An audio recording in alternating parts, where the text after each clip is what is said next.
사무엘하는 다윗 왕의 통치 여정을 다루고 있습니다. 다윗이 유다 헤브론에서 왕이 되어 예루살렘을 정복하고 통일 이스라엘 왕이 되는 것으로 시작되었습니다. 그리고 성전을 지을 터를 준비하려고 아라우나의 타작마당을 구입하는 것으로 끝이 났습니다.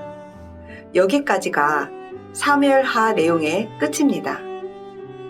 다윗은 말년에 실수가 있었지만 여전히 하나님이 이스라엘의 통치자이심을 인정했습니다. 그래서 평생의 염원이 성전을 짓는 일이었습니다. 하나님이 이스라엘을 통치하신다는 이 상징의 좌소가 바로 성전이기 때문입니다. 그런데 언약궤는 지금 왕궁 옆 임시 성막에 모셔져 있습니다. 또 성전 제사를 드리는 기물들은 기브온 산당에 따로 보관되어 있는 형편이었습니다. 그러니 사사시대 어느쯤부터 다윗 때까지 하나님께 제대로 된 제사를 드렸다고 할 수 없습니다. 안타깝게도 다윗은 이미 전쟁으로 많은 피를 흘린 탓에 성전을 직접 지을 수 없다고 하나님이 선언하신 터입니다. 그러나 그 아들 솔로몬 때라도 성전을 반드시 지어야겠다는 다윗의 의지를 엿볼 수 있습니다. 다윗은 죽기 직전까지 1년여를 성전에 필요한 모든 것을 준비하고 있었습니다. 그리고 건물인 성전 건축만 준비한 것이 아닙니다. 성전이 지어진 후 올바른 제사를 드리는 데 필요한 예배의식을 새롭게 합니다. 각 분야별로 레위 자손들에게 직무도 정해주었습니다. 또 드릴 찬양까지 준비하도록 했고 성전 건축에 쓸 예물까지도 드렸습니다. 다윗이 이를 위해 얼마나 세세한 준비를 했는지는 역대상 22장부터 29장까지 매우 자세히 기록되어 있습니다. 성경을 읽으면서 확인할 수 있을 것입니다. 다윗은 이스라엘이 앞으로도 계속 하나님이 다스리시는 하나님의 나라가 되기를 바랐습니다. 하나님께서 언약해 주신 대로 왕위가 영원하기를 바랐던 것입니다. 역대상 22장에는 다윗이 솔로몬에게 성전 건축을 부탁합니다. 다윗은 자신이 성전을 짓고 싶어 하던 그 마음마저도 하나님의 뜻에 순종했습니다.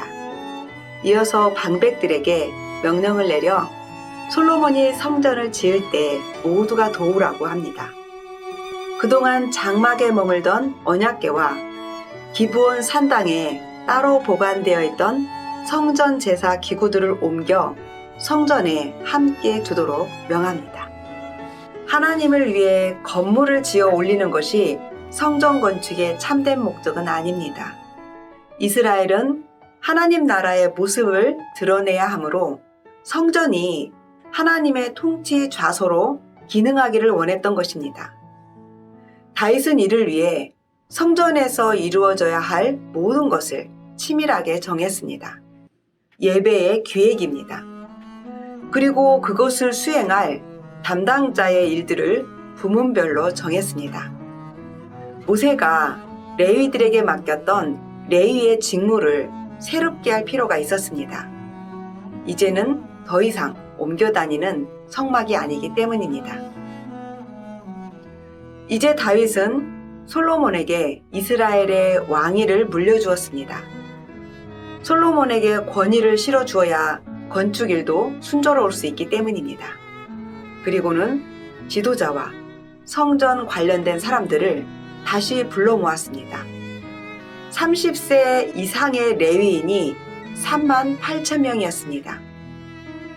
레위 지파 중 앞으로 성전 일을 맡아 보살피는 자들이 24,000명, 서기관과 재판관이 6,000명이었습니다. 제사장에게 직무를 맡겼는데 모세 시대의 제사장이었던 아론 계열에서 사독과 아히멜렉 집안에게 임무를 나누어 맡겼습니다. 레위 지파 중 아삽을 포함한 세 자손들에게는 찬양의 직무가 주어졌습니다. 이 찬양대의 규모가 4,000명이 셈입니다. 그리고 성전의 문지기도 4,000명입니다. 성전의 곡간을 맡은 사람이 자그만치 4,000명이었습니다. 성전은 아직 지어지지 않았습니다.